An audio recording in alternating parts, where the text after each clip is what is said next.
বাংলাদেশ জাতীয়তাবাদী ছাত্রদল চকরিয়া পৌরসভা ৩ নম্বর ওয়ার্ড শাখার দ্বিবার্ষিকী কাউন্সিলর সম্মেলন উৎসমুখর পরিবেশের মধ্য দিয়ে সম্পন্ন হয়েছে।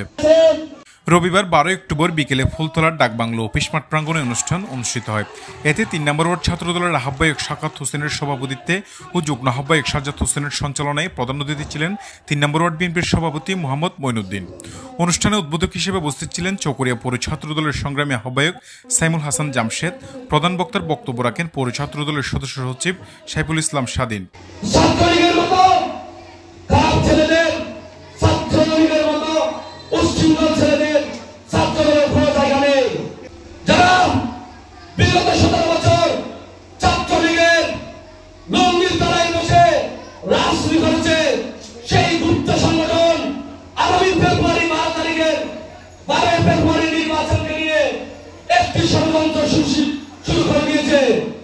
একজন রিক্সা ড্রাইভার থেকে শুরু করে সাধারণ শ্রমিক থেকে শুরু করে সবাই বলতে পারে এই দেশ ছাত্রদলের সভাপতি, এই দেশ ছাত্রদলের সাধারণ সম্পাদক। আমরা এইরকম ছাত্রদলের সভাপতি, সাধারণ সম্পাদক এখানে নির্বাচিত করব।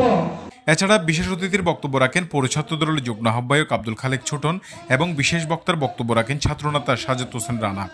ধানের শীষের বিজয় সুনিশ্চিত করার লক্ষ্যে আপনারা যারা নেতৃত্বে আসবেন সবাই ঐক্যবদ্ধ হয়ে কাঁধে কাঁধ মিলিয়ে কাজ করবেন। বাংলাদেশের রচিত রহমান বাংলাদেশকে একটি স্বাধীন রাষ্ট্র। অনুষ্ঠানে আরো বক্তব্য রাখেন ৩ নম্বর ওয়ার্ড বিএনপির সাধারণ সম্পাদক আনোয়ার হোসেন আনু, যুগ্ম সম্পাদক মুসলিম উদ্দিন মুসলে, সিনিয়র সহ সভাপতি মুবিনুল হক, সাংগঠনিক সম্পাদক শাহাবুদ্দিন সহ পৌর ও ওয়ার্ড পর্যায়ের অসংখ্য নেতাকর্মী।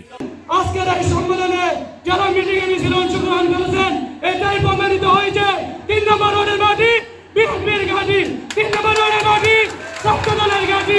সম্মেলনের দ্বিতীয় দিবসে পূর্বের কমিটি বিলুপ্ত ঘোষণা করা হয় এবং নতুন কমিটি অনুমোদনের প্রক্রিয়া চলমান রয়েছে বলে জানান আয়োজকরা। শফিউল করিম সবুজ, চকরিয়া এক্সপ্রেস, নিউজ ডেস্ক।